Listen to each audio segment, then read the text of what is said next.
দেখো আমার ready chicken দো পেঁয়াজা। আমি এটি রাত্রে রুটির সাথে পরিবেশন করব।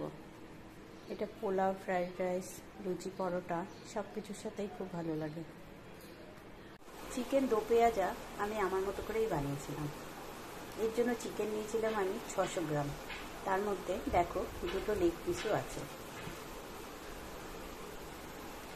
এইবার আমি এর মধ্যে মিশিয়েছিলাম 2 চা চামচ হলুদ গুঁড়ো, 2 চা চামচ লঙ্কা গুঁড়ো, 1 চা চামচ লবণ, 2 চা চামচ সর্ষের তেল, আর 2 চা চামচ আদা বাটা, 2 চা চামচ রসুন বাটা। এটা দিয়ে আমি ম্যারিনেট করে সারা রাত রেখে দিয়েছিলাম। লবণটা আমি প্রথমে একটু কমই দিয়েছিলাম, পরে রান্নার সময় আবার কিছুটা অ্যাড করে দেবো। চিকেন দো পেঁয়াজা বানানোর জন্য আমি প্রথমে দুটো পেঁয়াজকে কুচি করে কেটে সর্ষের তেলে 4 থেকে 5 মিনিট ভেজে নিয়ে বেরেস্তা করে নিয়েছিলাম। এই দেখো আমার বেরেস্তা পুরো রেডি। এবার আমি এটাকে তেল থেকে উঠিয়ে নেব। আলুটাকে আমি এবার হালকা করে একটু ভেজে উঠিয়ে রাখবো। ভাজার সময় আমি কিছুটা লবণ অ্যাড করব আর একটু হলুদ গুঁড়ো অ্যাড করব। আলুগুলো আমার ভাজা হয়ে গেছে।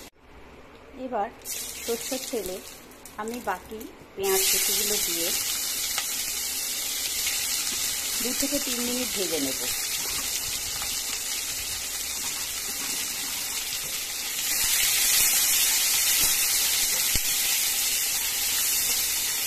পেঁয়াজগুলো 2-3 মিনিট ভেজে নিয়ে আমি এবার ম্যারিনেট করা চিকেনগুলো অ্যাড করে দিলাম।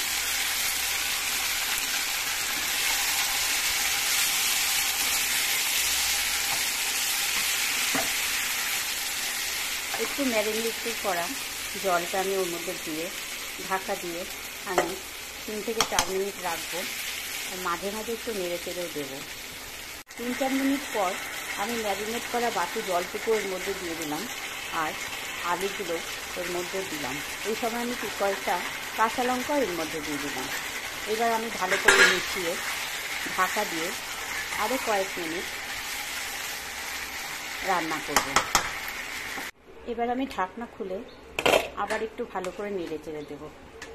দেখো কত জল বেরিয়ে গেছে। আমি কিন্তু এখানে একটুও জল মেশাইনি। এবার আমি সামান্য লবণ অ্যাড করে দেব। মাংস রান্না করাটা আমি পুরো সিমে আঁচে করেছিলাম, যার জন্য আমার জল মেশাতে হয়নি।